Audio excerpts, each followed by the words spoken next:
Do you consider yourself a high achiever? Smart, driven, highly successful? I am so excited to have you. My name is Julia Arndt and I'm the host of the Stressed podcast.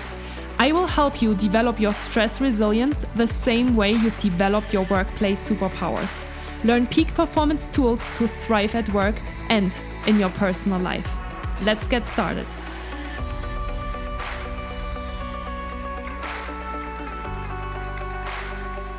Hi, and welcome back to Stressed, the podcast to develop peak performance tools to thrive at work and in your personal life. My name is Julia Arndt, and I'm a peak performance coach and stress management trainer, and of course, the host of this podcast. Thank you so much for tuning in today. Thank you so much for either listening to this podcast or watching it on my YouTube channel. Today's episode is a really personal one and a really special one to my heart, which talks about how to maintain focus in crisis situations. I know that 2020 has not been an easy year for many of us, including myself. And in the Academy of Peak Performers, my weekly group coaching call, I shared a really personal story about how I have been maintaining focus in a crisis situation that I have been experiencing over the past couple of weeks.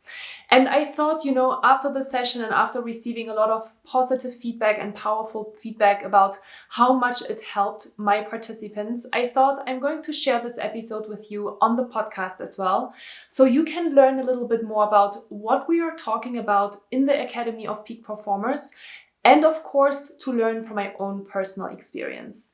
So I hope you enjoyed this episode. And if you want to learn more about the Academy of Peak Performers, there's going to be a couple of links in the show notes about that as well. So without further ado, let's jump in and talk about how you can maintain focus in crisis situations.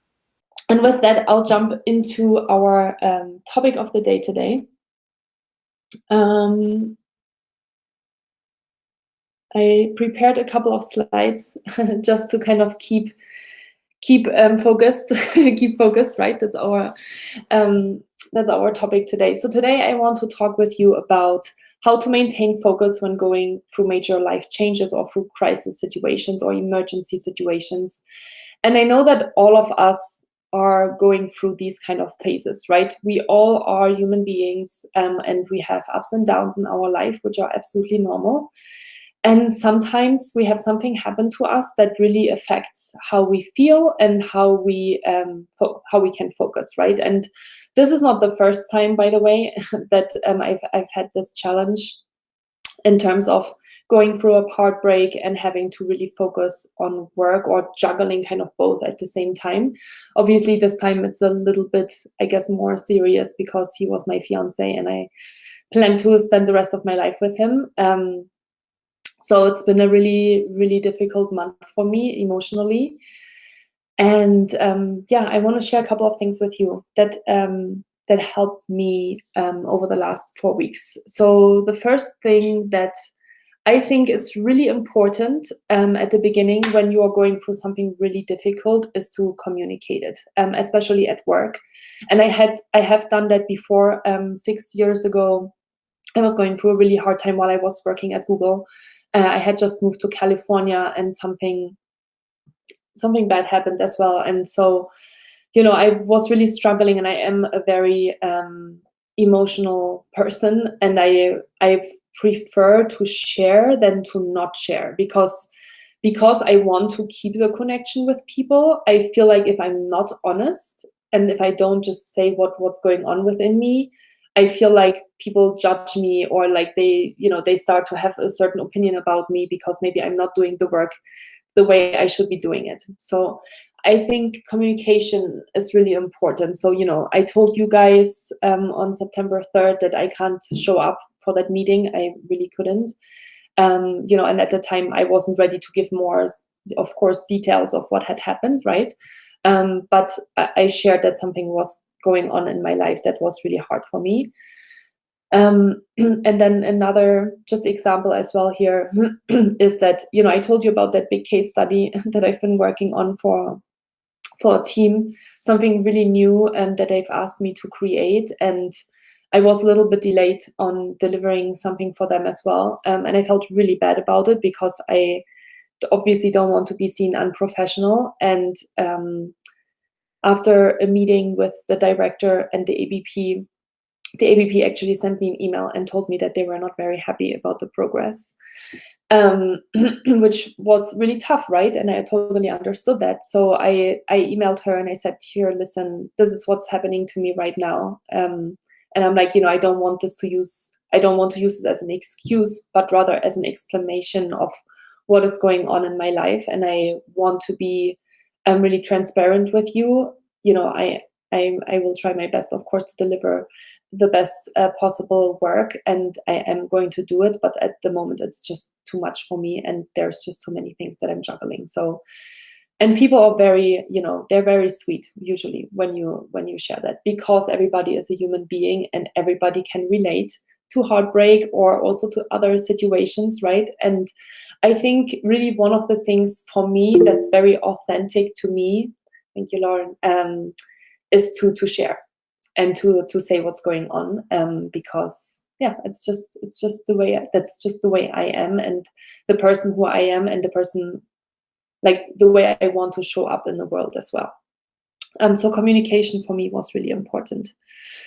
Then the second part, of course, the question is, how do you keep focusing, right? How do you maintain certain things, especially also as an entrepreneur, right? Running your own business. I mean, obviously I have a lot more flexibility, but at the same time, if I don't work, there's no money coming in, right? It's not like you're working in a company and you have a structure where you have a lot more of a safety net, which is really wonderful. And I would always recommend to you to use that if you can, if you do work for a company, because that's what it's there for.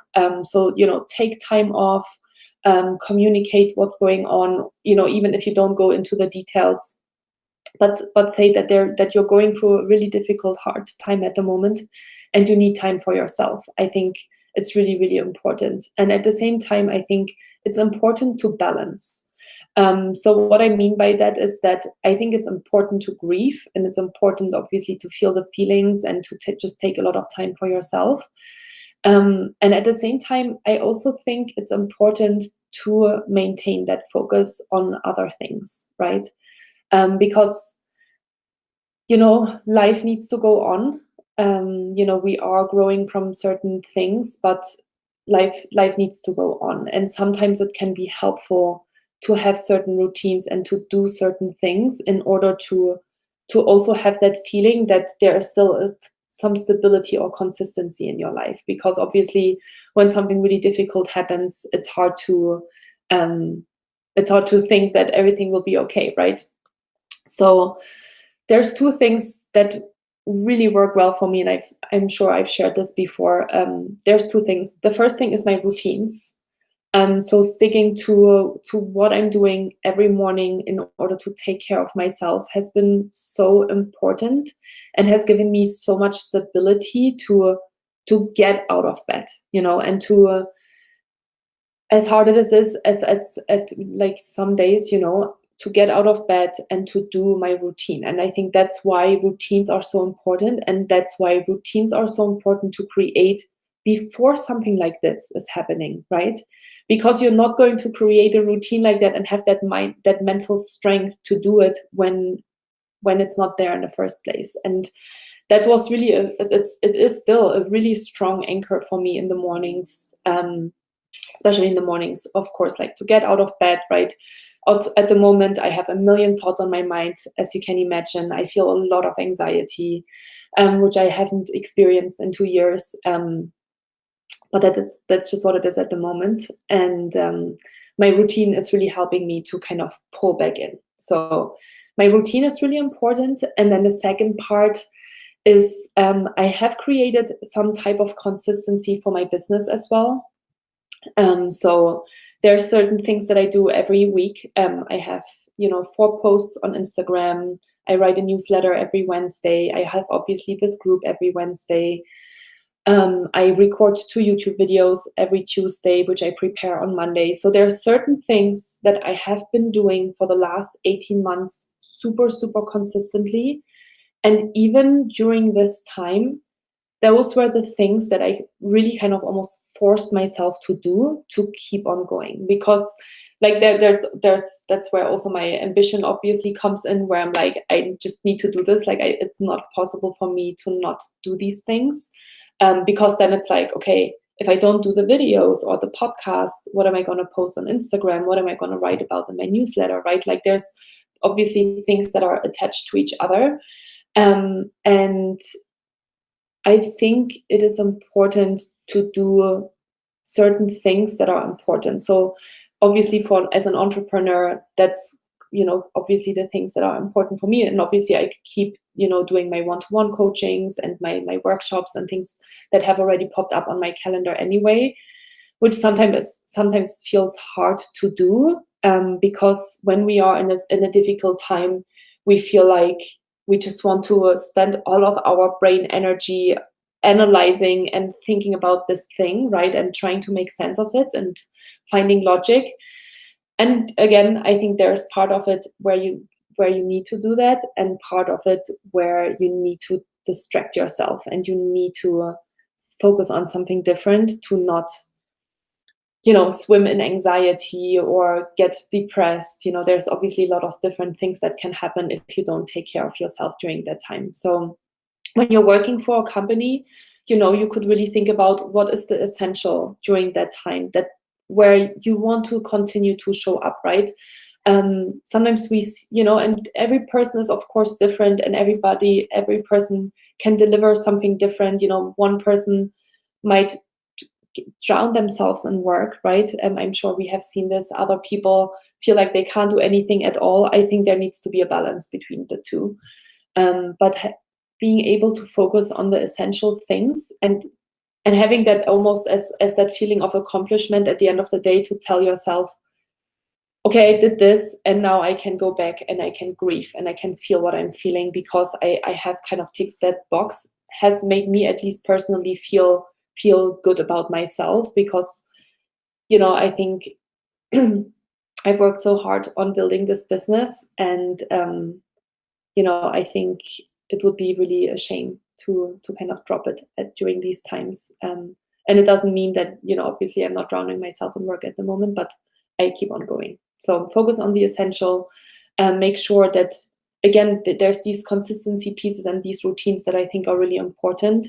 And then it goes back to that first part that we just talked about, which is communication. So communicate if you are working for a company and you are having a hard time at the moment. Communicate what you are able to do and where you maybe take a step back for a couple of weeks. And that's what I did 6 years ago as well. And my team was super supportive and super sweet with me as well. So focus on the essential. Self-care. Yeah, I think, a lot of people always say that, and sometimes it almost, I don't know if you can relate to this, but sometimes it almost feels like there's some resistance coming up when somebody tells you in a difficult time, oh, you need to take care of yourself. But it is really super important. And, I obviously have my routines, and I obviously know how important self-care is, because I'm a stress management coach, and I know, especially with my, raging anxiety at the moment, I know that the only thing for me that helps me is self-care and taking time for myself, whatever that is, right? No matter if it is going for walks or journaling. I've been journaling a ton over the last 4 weeks. And just, really giving yourself time for yourself is really so important. And, for some people, and that's the second part that I have here, is for some people it's surrounding yourself with loved ones, and having that, kind of network of people that are really there for you during this time. But also time for yourself. I think, again, there needs to be a balance between the two. And I am definitely an introvert, and I process things by myself. I obviously need people sometimes to also pull me out of certain things, but also at the same time, I need time for myself. So sometimes I would literally escape my friends. I had friends staying with me for 2 weeks, and I would literally sometimes leave and be like, I just need an hour or two walking by myself to just, think. So yeah, self-care and surrounding yourself with loved ones is so important. And it's been a really beautiful time for me because it's really interesting to see who's showing up for you and who's there for you, like 24/7, checking in on you and making sure that you're okay. And it's been really powerful for me, especially because I've only been in Tahoe 5 years, but full time 2 years. I'm still I've been building obviously a new network and a new friendship group, and there's obviously parts that I'm sharing with my ex-fiance. So it's been really interesting to see how to navigate that as well, and to see who's showing up. Um, from that perspective, I'm a little bit spiritual, and I do believe that the universe puts you the right people in your in your life in order to sorry, help you with that. So surrounding yourself with loved ones and practicing self-care, really, really, really important. And this is a really beautiful reminder that makes me emotional a little bit. My sister said that to me, and I think this is really, really wise and really important, because when we are going through hardships and we are communicating or we're talking with other people, sometimes the thing that they say is, "Oh, you got to stay strong," and like especially me. A lot of people know me as a really strong person, and they would tell me, if anyone can go through this, you can, because you're so strong. And there's almost a little bit that expectation, that you need to be strong and you need to always show up. And um, and I like that, right? It's nice that people think that of me. But my sister said to me a couple of days ago, stay strong. And then she's like, but it's also totally okay to be weak and to not feel strong and to grieve and to feel shitty and to feel angry and feel sad and frustrated and all the emotions that are coming up, right? And I think it's a really beautiful reminder, because we always think, especially in today's world, and especially when we are at work, we think that we need to just be strong and we need to show people that we are strong and that we can do anything. But I think it's really beautiful, and it goes back also, Jamie, to Brené Brown, who talks a lot about vulnerability in the workplace, is that it's okay to be weak, and it's okay to not always to be always perfect. And I think we all know that we're all not perfect. Hold on, I just need to tell my puppy. Hold on.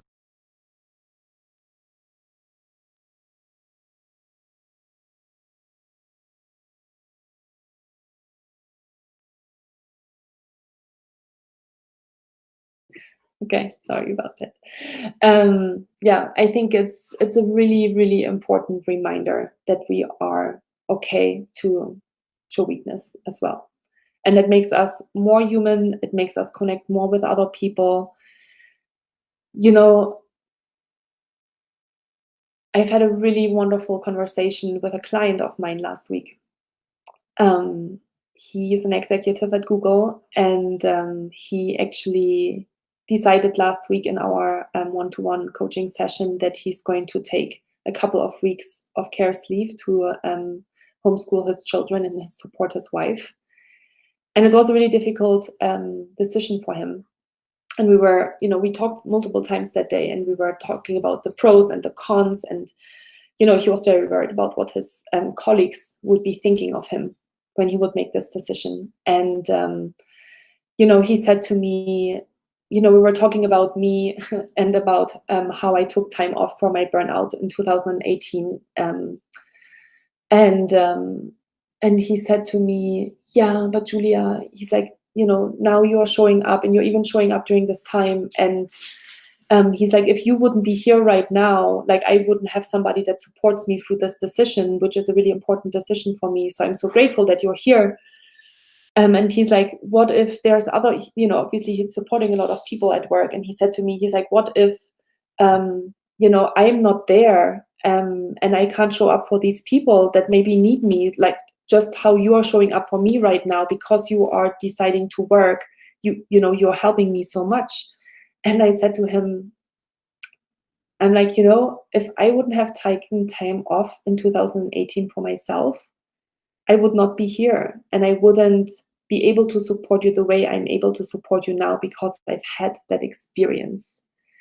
Um, and he decided to take the leave, and he got so much positive feedback from leaders, from HRBP's partners, saying that it was so, powerful that he took time for himself and for his family, and that more leaders need to show up and do that because nobody, because we are not showing our weak side anymore, or our vulnerable side, and the things that are really important in life. And it made me so happy, and he's so happy, and his wife was so happy. She made this decision without her because he wanted to really make this decision for himself and for the family. And from our weakest moments, our biggest strength is coming, and I really believe that. And yeah, I hope that you will remember that if you ever go through a difficult moment, that it's totally okay to show weakness and not be strong sometimes, because it's a really, really big message for the outside world, not just for yourself, to show up for yourself and to take care of yourself, but also for the ones that are in your circle and that look up to you.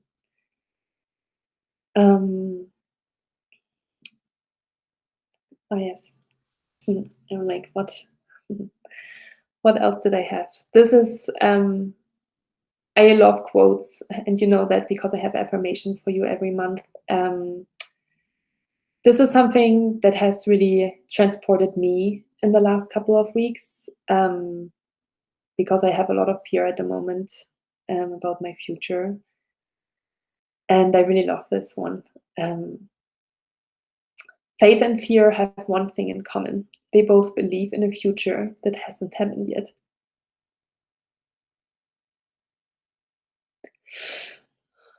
Sorry.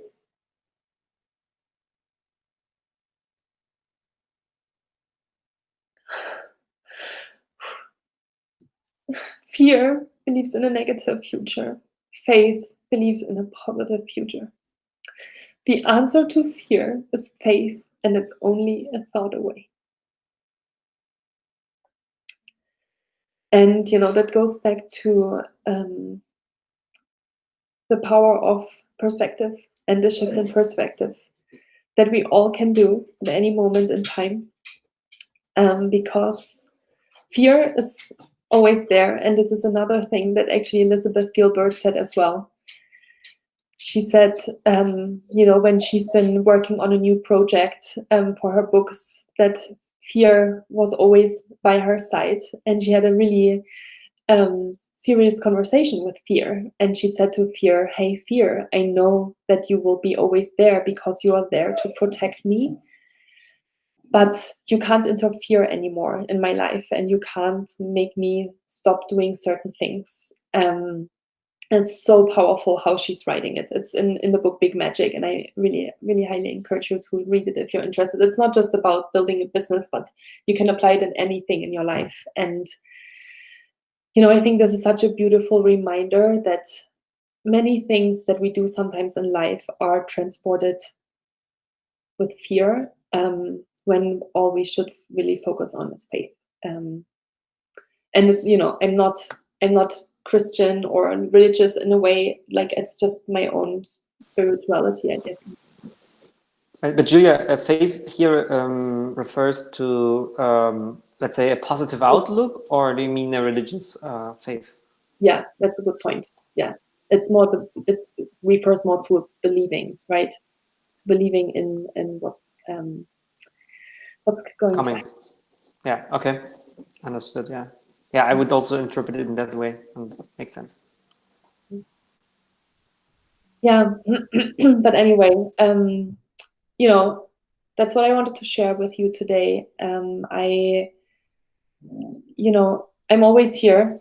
If there's ever a time where you feel like you're going through a difficult moment or you need somebody to talk to, I'm here. And I'm obviously gaining this experience for a reason, right? People always say, see the silver lining. So I hope that you found this helpful as well for maintaining focus, because it is a really important thing to talk about, because we have these experiences in our life. And one of the things that I wanted to say as well is that unfortunately, every time we go through like a personal hardship, it's a really beautiful reminder how much more important our personal life is instead of our professional life. And how, I know we are called the Academy of Peak Performers. I know that we are all, really focused at work, and that it's really important for us, and that sometimes, unfortunately, we're setting wrong priorities, and we're staying too late, or we're getting really stressed out because of some work things. And work is, of course, it has its part in our life, but I truly believe that our personal life is so much more important, because that's really what shapes us most of the time, in who we are. So so remember that if you the next time your partner or somebody in your family that needs help, and show up for them. It's more important than anything, than a deadline or somebody, what other people are thinking of you. Like I said to you before, my leader, my executive, he was really worried about that, about his reputation. And even his colleagues said to him, nobody will remember this in a year from now, that you took a couple of weeks off for your family, but your family will probably remember this until the rest of their lives, that you showed up for them. So yeah. So thank you so much for listening. I'm glad I made it through without much emotional outbursts. Do you have any questions? No questions for me. Just wanted to thank you again for sharing such a beautiful moment and powerful moment. And I'm gonna take this quote and use it in times of hardship and stress, just to kind of remind myself to have that faith. It's hard sometimes when you're consumed by just stress or fear, to kind of have that faith, but it is such a powerful reminder that we need to continue to believe in that positivity and not let fear and stress or any emotional hardship just kind of drag us down. So thanks for nailing that and hitting that home for us today. Thank you. My pleasure. Yeah, I also agree with her. I think the fact that hard times are ahead for each of us is certainly unavoidable, and in that sense, we don't know it, and also when it happens and how fundamental this will be. And in that sense, I think it's important to, as you just said, to remind that we always are, so to say, in the driver's seat how we handle it, and that we don't see only the negative and get buried down, but be a bit more positive and constructive. And I think that's the best way to handle after a letdown, whatever it is. Yeah, thank you for saying that. Absolutely.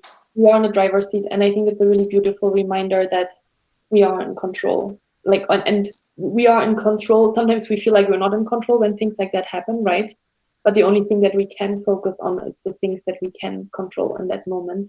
And it's about how we take care of ourselves.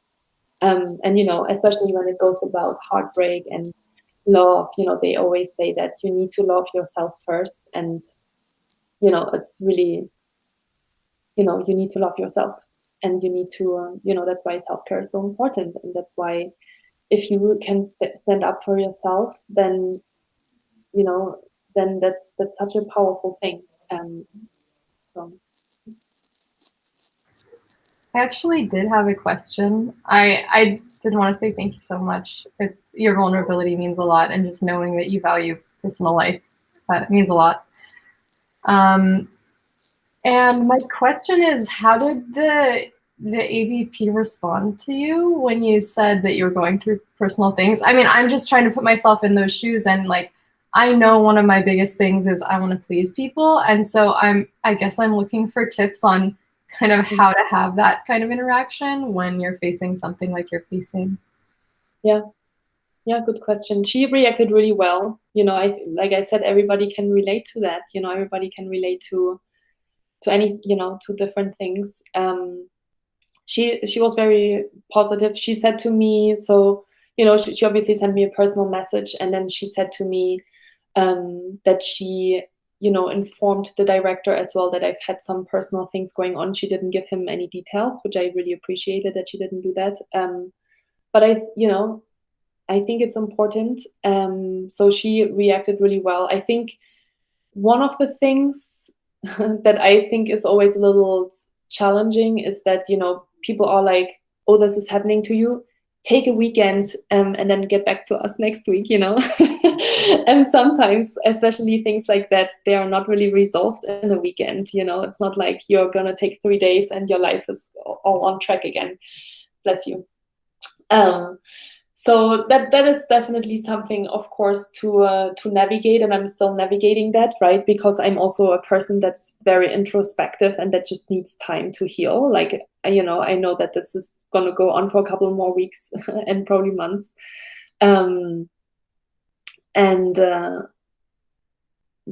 I don't know. I think it's a good push though for me to kind of also focus back on work and to not get too drowned in those emotions. And that's why I'm saying I think the balance is so important, right? It's important to grieve, and at the same time it's important to move forward. And sometimes life forces you to do that a little bit as well. So I think you need to find a balance. I think, maybe one last tip, Jamie, for that is it depends on who you communicate with, right? Like, and it depends on what kind of relationship you have with them already. Sorry, let me just tell my puppy one last time to lay down.